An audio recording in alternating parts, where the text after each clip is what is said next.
नमस्कार, मैं नवीन जायसवाल, 4PM राजस्थान में आपका स्वागत है। राजस्थान में जब से 2 मुख्यमंत्री बने हैं, जय कुमारी और डॉक्टर प्रेमचंद बैरवा, तब से लगातार उनकी तुलना हो रही है और कहीं न कहीं ये नज़र आ रहा है कि दोनों के अंदर अंतर किया जा रहा है, पार्टी के स्तर पर भी, नेताओं के स्तर पर भी और शायद प्रशासन के स्तर पर भी दोनों में फ़र्क किया जा रहा है। दोनों में बार-बार तुलना की जा रही है कि किसे ज़्यादा वेटेज मिल रहा है, किसे कम तवज्जो मिल रही है। यदि आप थोड़ा-सा इससे बाहर निकल के ये सोचें कि यदि दोनों उप मुख्यमंत्री नहीं होते, तो क्या इस तरह की तुलना बनती है? तब किस तरह से तुलना की जाती?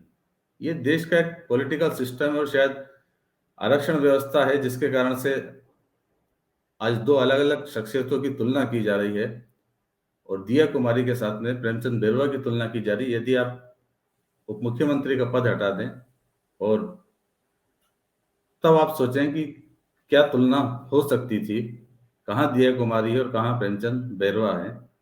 कितना अंतर है दोनों के अंदर सामाजिक पृष्ठभूमि में, संपत्ति के स्तर पर, शिक्षा के स्तर पर, हैसियत के स्तर पर।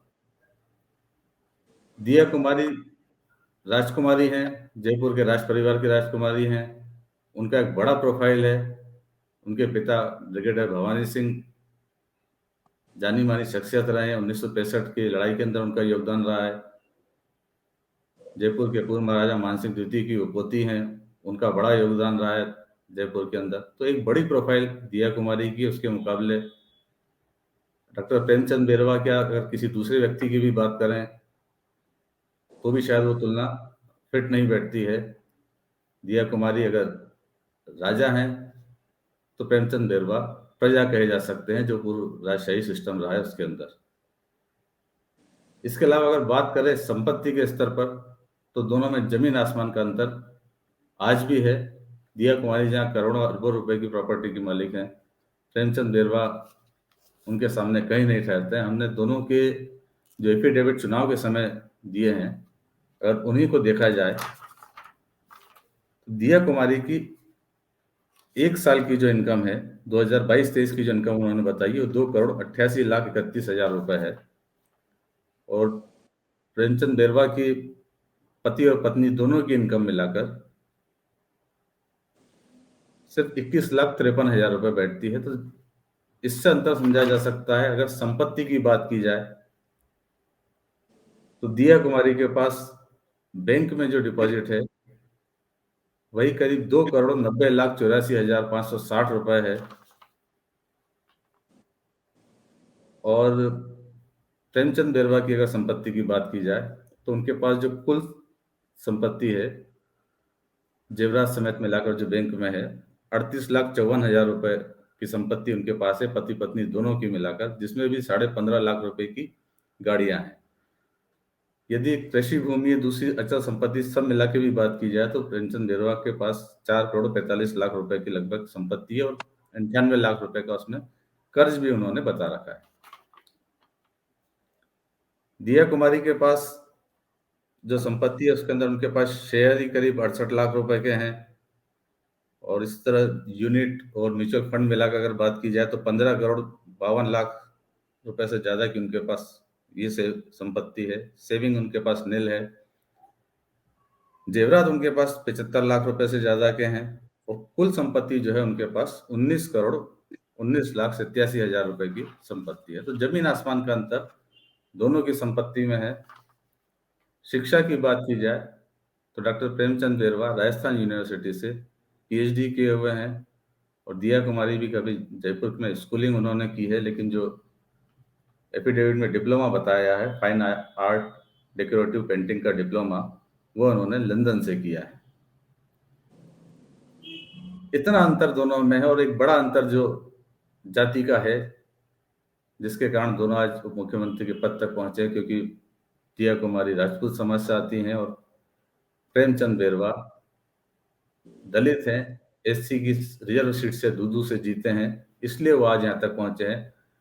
भाजपा ने जातिगत समीकरण के तहत दोनों को मुख्यमंत्री बनाया है। भाजपा का कोर वोटर है राजपूत समाज, उसे भी तवज्जो देनी थी और दलितों के भी अच्छे खासे वोट मिल रहे हैं, सीटें जीती है। तो प्रेमचंद बेरुआ को भी लाया गया। यानी दोनों में इतना लंबा अंतर था, लेकिन वो एक पॉइंट पर आकर साथ में खड़े हैं।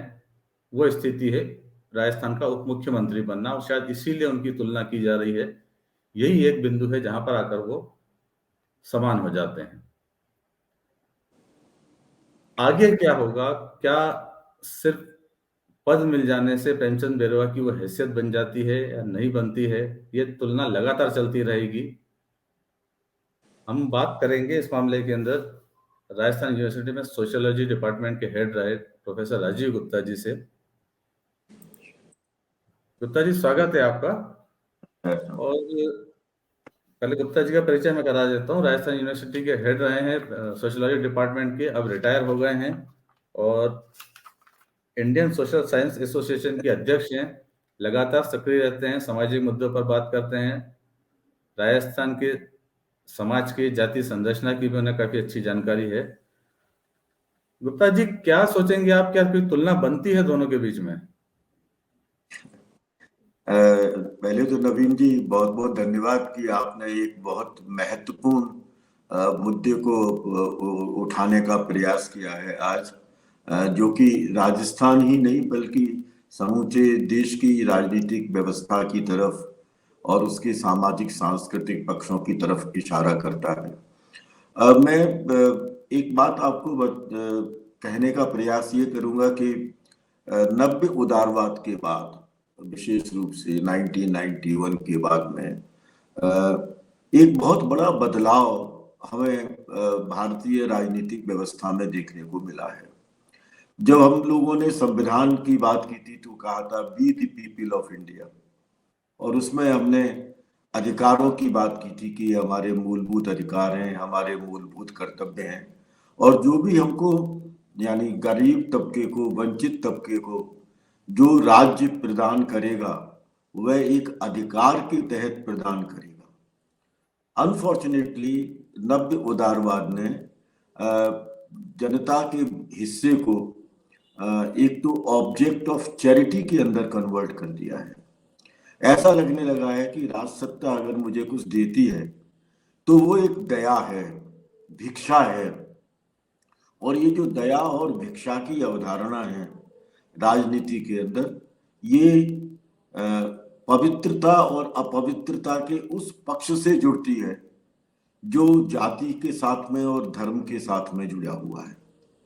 और इसने राजनीति को इस वक्त न केवल प्रभावित किया है बल्कि राजनीति को मैं ये कहूं कि पूरी तरह से अपने कब्जे में ले लिया है। इस संदर्भ के साथ में हमको दिया कुमारी जी का और प्रेमचंद बैरवा का एक विश्लेषण करने की जरूरत है। प्रेमचंद बैरवा उस समूह का प्रतिनिधित्व करते हैं, उस तबके का प्रतिनिधित्व करते हैं जो कि वंचित तबका है, जिसे सामाजिक आर्थिक हैसियत अगर मिल भी जाए फिर भी उसकी हैसियत को दया का पात्र बता करके प्रस्तुत किया जाता है कि ये चूंकि हमने आपको दिया, चाहे तो वो आरक्षण के माध्यम से दिया है, चाहे हमने आपको एक बड़ा लिबरल परिवेश दे दिया है, हमने टॉलरेंस निभाई है, इसके अंतर्गत आप डेवलप हुए हैं, इसको आपको अपने जेहन में रखने की जरूरत है पूरी तरह से। और इसलिए जब भी कभी निम्न जातियों के साथ में, अनुसूचित जनजातियों के साथ में, यहाँ गरीब और वंचित तबके के साथ, महिलाओं के साथ, बच्चों के साथ जब बात की जाए तो वो ये कहते हैं कि हमको ये सब कुछ मिला है, ये आपकी कृपा का फल है। मैं तो सेवक हूँ, मुझे जो कुछ दिया गया। अभी भी आपने अगर इन सभी साथियों के राजनीतिक वक्तव्य सुने हो जीतने के बाद में, तो ये नहीं कह रहे हैं कि मैं अपने परिश्रम से, अपने स्पेस से, मेरी अपनी जो हस्तक्षेप वाली भूमिका थी, मैं उसकी वजह से उभर करके आया हूँ। मुझे किसी एक पर्टिकुलर व्यक्ति के आशीर्वाद से यहाँ तक आने का मौका मिला है। ये जो आशीर्वाद वाली राजनीति चली है, इस आशीर्वाद वाली राजनीति में वंचित तबका दया का पात्र है, और इस राजनीति के अंदर जो कुछ वंचित तबके को दया के रूप में दिया जा रहा है, ये उच्च जातियों के द्वारा दिया जा रहा है। इसलिए जब दिया कुमारी जी का उप मुख्यमंत्री पद पर वहां पर बैठना हुआ और प्रेमचंद बैरवा जी का बैठना हुआ, तो आप दोनों के बीच में अट्रैक्शन देख सकते हैं। दिया कुमारी जी के इर्द गिर्द बहुत सारे लोग थे, अनेक सारी जातियों के लोग थे, और उन सारी जातियों में वो लोग थे जो कि एक, जिसको हम कह सकते हैं राजस्थान के सामंती परिवेश में जो दबंग राजनीति की हैसियत रखते हैं। तो वहां पर दबंगों का बहुत बड़ा एक हिस्सा था जो उनके साथ जुड़ा हुआ था। जो वंचित तबके के लोग वहां जुड़े हुए थे, जो वहां गए थे, वो या तो इस दया के रूप में गए थे कि वो वहां पर सिर्फ अपनी एक प्रेजेंस दिखा करके ये देखा बता सके कि नहीं, इस दया के कारण उनका अपना राजनीतिक वजूद है। प्रेमचंद जी के साथ में इस तरह का कोई मजामा मैंने नहीं देखा। उनके अपने परिवार के लोग थे, उनके अपने जो वंचित तबके से जुड़े हुए लोग थे वो उनके इर्द गिर्द थे, और प्रेमचंद जी जिस तरह से वक्तव्य दे रहे थे उस वक्तव्य से ये लगता था कि वे इस पद पर पहुंच करके अपने आप को बहुत एक ऐसा महसूस कर रहे हैं कि उनको कौन सी उपलब्धि हुई है जो किसी के कारण से हुई है, किसी की दया की वजह से हुई है। और इसका मतलब ये है कि वो दया और भक्ति के भाव से वही सब कुछ करेंगे जो कि उस तबके के द्वारा कहा जाएगा। राजस्थान की राजनीति में, और मैं तो कहूँगा भारतीय समाज की राजनीति में, ये एक नए तरह का सामंतवाद है। जो इस नए तरह के सामंतवाद में अगर कोई कुचला जा रहा है, हो सकता है अनटचेबिलिटी का जो पक्ष ना हो, लेकिन जो सोशल अनटचेबिलिटी है, क्योंकि राजस्थान के अंदर बैरवा समूह के अनेक लोगों को आज भी विभिन्न इलाकों के अंदर घोड़ी पर नहीं चढ़ने दिया जाता। उनके साथ में जिस तरह की एट्रोसिटीज होती हैं, वो एट्रोसिटीज कोई नई बात नहीं है। उनकी महिलाओं के साथ जो दुर्व्यवहार होता है, उनके बच्चों के साथ में जिस तरह का एक बॉन्डेड लेबर वाला कंसेप्ट जुड़ जाता है, वह सब कुछ चीजें आज भी हैं। ये विकास और अल्प विकास, असमान विकास की ये जो राजनीति है, इस राजनीति में जाति, धर्म और सामंतवाद, इन तीन पक्षों की बड़ी गहरी उपस्थिति देखी जानी चाहिए। एक चीज और मैं, उसके बाद में आपसे अगले सवाल पर बात करूंगा। हिंदुस्तान के राजनीतिक परिदृश्य में हम लोग ये मान करके चले थे कि लोकतंत्र, समानता, समाजवाद, धर्मनिरपेक्षता के मूल्यों के आधार पर भारत की विकास की वाराखड़ी लिखी जाएगी, लेकिन वह सब कुछ छूट रहा है। समाजवाद आज एक बड़ा भूला हुआ शब्द बन गया है, यानी सामाजिक न्याय की बात नहीं हो सकती। जो वितरण है, साधन है, उनकी तार्किक वितरण की बात नहीं हो सकती। धर्मनिरपेक्षता एक गई वस्तु हो गई है, तो गया मूल्य हो गया है, क्योंकि अब धर्म पूरी तरह से राजनीतिक तंत्र पर आधारित है, सामंतवाद पूरी तरह से राजनीतिक तंत्र पर आधारित है। लोकतांत्रिक परिवेश में बोलने की जो आजादी है, उस बोलने की आजादी पर कहीं कुछ, क्योंकि उच्च जाति और निम्न जाति के मध्य में असमानता की खाई तब खत्म हो सकती है जब आप निम्न जाति को एट्रोसिटीज को व्यक्त करने के अवसर प्रदान करेंगे और उन्हें अनुमति देंगे कि वो उस एट्रोसिटीज के खिलाफ एक कोई सामूहिक एकता का भाव प्रस्तुत कर सकें। तो लोकतंत्र भी नहीं है, समाजवाद भी नहीं है, धर्मनिरपेक्षता भी नहीं है। अगर इन सारे मूल्यों का कहीं ना कहीं निषेध होता है या ये मूल्य बड़ी तेजी से नीचे गिरते हैं, तो भारतीय राजनीति के अंदर जो सामाजिक सांस्कृतिक परिदृश्य उभर रहा है, वह अंततः एक नए सामंतवादी राजनीति के अंदर होगा, जहां मैं यानी वंचित तबका दया की राजनीति के ऊपर आधारित होगा, दया पर आधारित होगा। मैं देख रहा हूं, मैं उन उदाहरणों की चर्चा नहीं कर रहा जहां मेरे को कुछ दिया जा रहा है तो ये कह करके दिया जा रहा है कि मैं दया कर रहा हूं तुम्हारे ऊपर।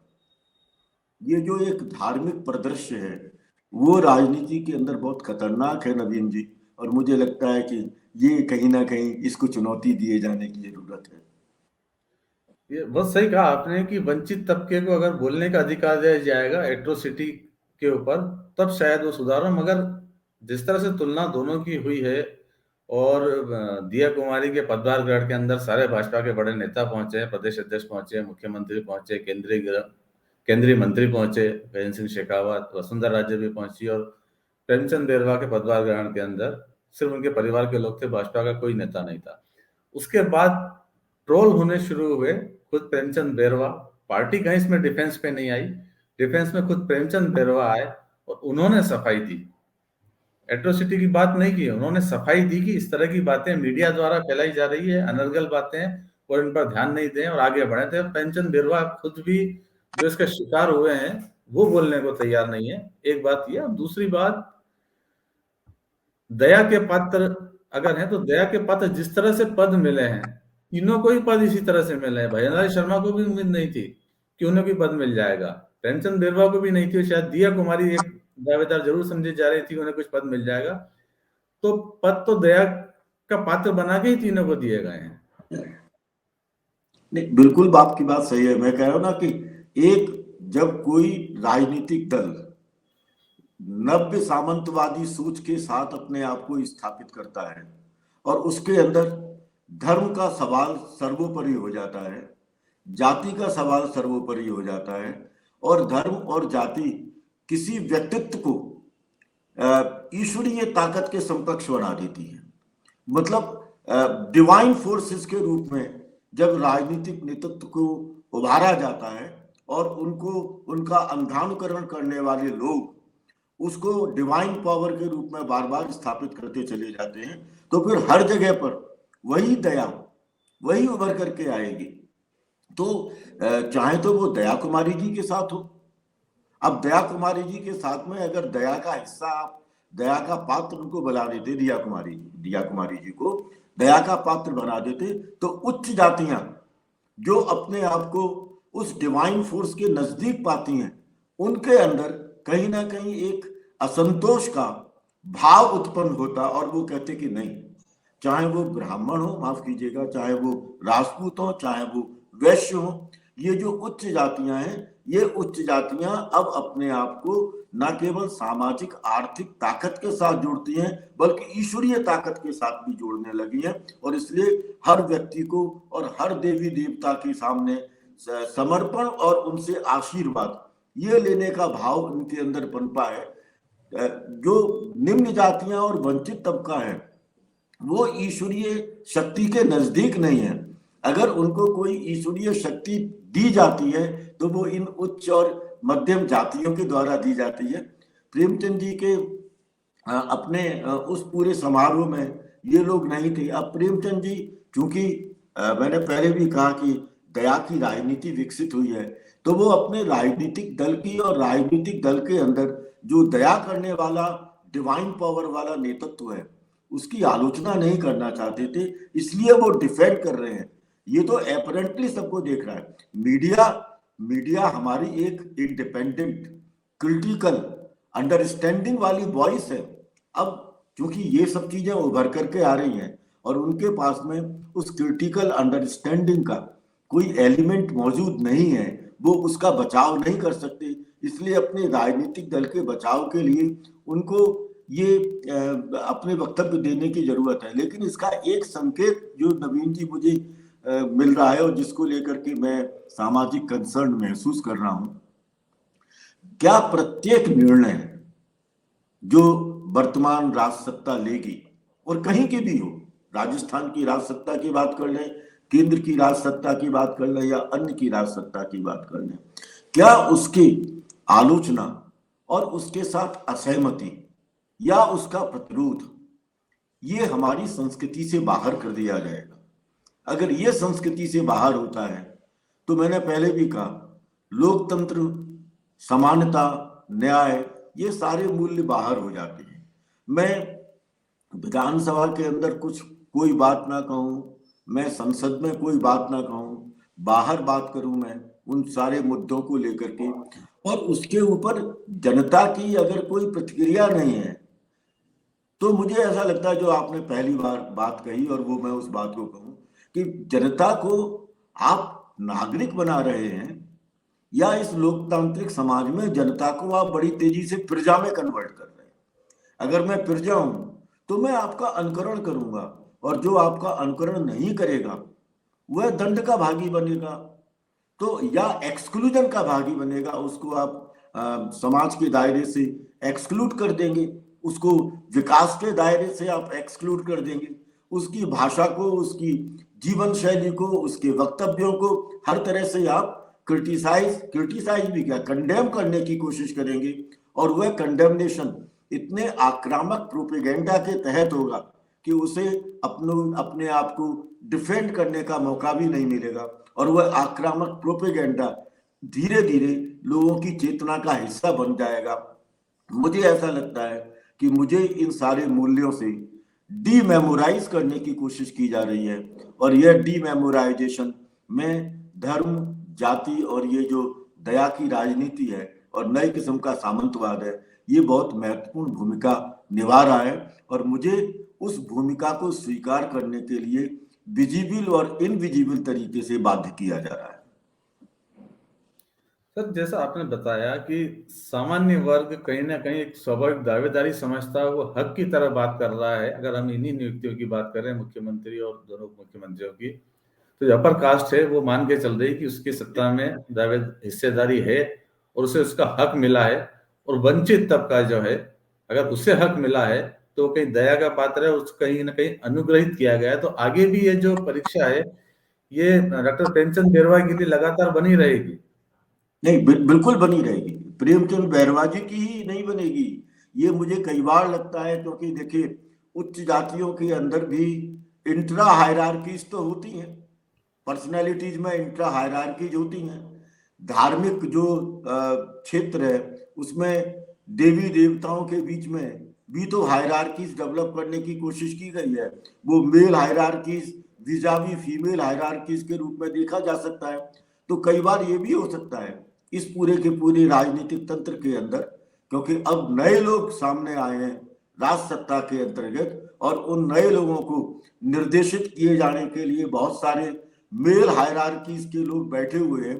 तो हो सकता है कि आने वाले समय में प्रेमचंद बैरवा जी को तो निर्देश जो मिलेंगे उनकी संख्या बहुत होगी, लेकिन निर्देशों की जो संख्या हो सकती है या निर्देश का दूसरे तरीके से पालन करवाने का जो आग्रह या बाध्यता हो सकती है, वो दिया कुमारी जी के ऊपर भी लागू हो सकती है।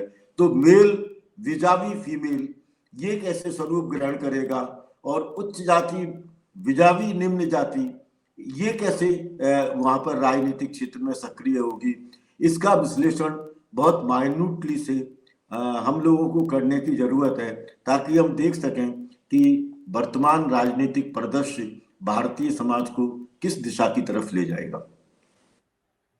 एक आपने नव सामंतवाद शब्द का इस्तेमाल किया कि राजनीतिक व्यवस्था में नव सामंतवाद आया, इसको थोड़ा सा समझाइए कि क्या ये नव सामंतवाद आप किसकी तरफ इशारा कर रहे हैं, क्या कहना है? हाँ, मैं नव्य सामंतवाद की तरफ देखिए, स्वाधीनता के कुछ समय के बाद में पृथ्वी पर्स की समाप्ति हो गई, और पृथ्वी पर्स की समाप्ति के साथ साथ राजा रानी महारानी जैसे शब्द थे उनका इस्तेमाल करना एक तरीके से हमारे अपने जो चिंतन था उस चिंतन से बाहर कर दिया गया। पर धीरे धीरे ये अपने आप को अपनी जातीय आइडेंटिटीज के साथ में और अपनी जो रॉयल फैमिलीज की आइडेंटिटीज थी उनसे अलग नहीं कर पाए। आज भी अगर आप देखें तो वही आइडेंटिटीज धीरे धीरे धीरे धीरे उभर करके आती हैं। जो ब्राह्मणत्व है, उस ब्राह्मणत्व के अंदर जो पुरोहितवाद था, वह पुरोहितवाद आज सबसे ज्यादा चमकदार सितारा बनता चला जा रहा है। वो पुरोहितवाद का एक नया संदर्भ देखने को हमें मिल रहा है।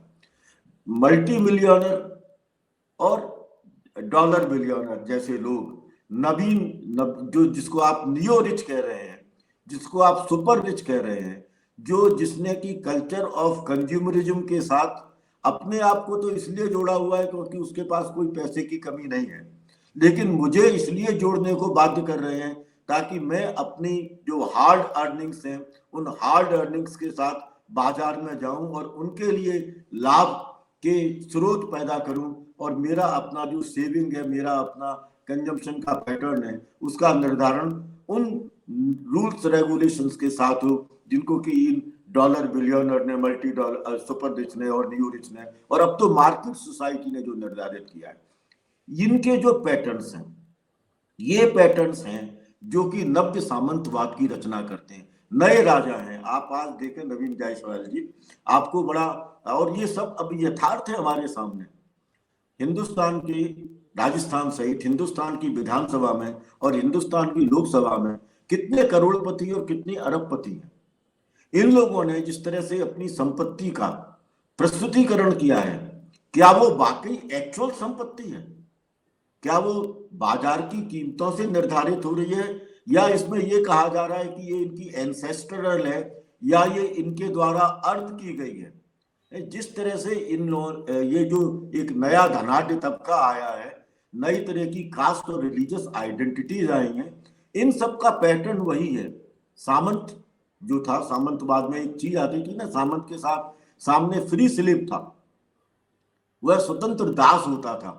वह श्रम तो करता था, लेकिन एक सामंत को छोड़ करके दूसरे सामंत के पास जा सकता था, लेकिन उसे इतना दबा दिया जाता था कि वह एक सामंत से दूसरे सामंत के पास जाने की हिम्मत नहीं कर सकता था। और यही स्लेवरी के बीच में और फ्यूडलिज्म के बीच में अंतर है। आज भी वही स्थिति पैदा कर दी गई है कि वो आपको छोड़ करके कहीं नहीं जा सकता। वह एक स्थान से दूसरे स्थान को तब जाएगा जब एक जगह पर आप उसके अवसरों की समाप्ति कर देंगे, तब वो आपके पास आता। राजनीति में भी तो यही हो रहा है। मैं आपको अवसर दे रहा हूं अपने राजनीतिक दल में, क्योंकि मैं सत्ताधारी हूं, इसलिए जो विभिन्न राजनीतिक दल हैं, उन विभिन्न राजनीतिक दलों से ये जो आवाजाही है, इस आवाजाही को आज हमने राजनीतिक जीवन का एक सामान्य तंत्र मान लिया। अब पहले की तरह आया राम और गया राम जैसे शब्दों का इस्तेमाल नहीं होता। अब तो लोग ये कहते हैं कि मैं अब समझा हूं कि इनका अपना राजनीतिक लक्ष्य क्या था, इनके उद्देश्य क्या थे, और ये विकास के मॉडल को कहां ले जा रहे हैं। और मैं इससे प्रभावित होकर के इस राजनीतिक दल में आ रहा हूं। ये जो एक नए पक्ष निकल करके आ रहे हैं, उसने राजनीति की, मैंने पहले भी कहा, राजनीति की पूरी परिभाषा ही बदल दी है। राजनीति की सारी अवधारणाएं बदल दी हैं, और ये अवधारणाओं का बदलना लोकतंत्र के लिए, और जो जिसको आप कहते थे ना एनलाइटनमेंट की पॉलिटिक्स, नव जागरण की राजनीति, उसके खिलाफ जा रहा है। और यही चलता रहा ना नवीन जी, तो मुझे कहने में कोई गुरेज नहीं है। हो सकता है, मैं चाहता हूं कि समाज विज्ञान के विद्यार्थी के रूप में मेरी अपनी ये धारणाएं, मेरी अपनी अनुमान गलत साबित हो जाएं। अगर यही चलता रहा तो आप और मैं आने वाले 10-15 साल के अंदर एक लोकतांत्रिक राज्य की जगह एक अथॉरिटेरियन राज्य को उभरते हुए देखेंगे, जिस अथॉरिटेरियन राज्य में ये नव्य सामंतवादी सोच नए तरह की पक्षों को हमारे सामने प्रस्तुत करेगा।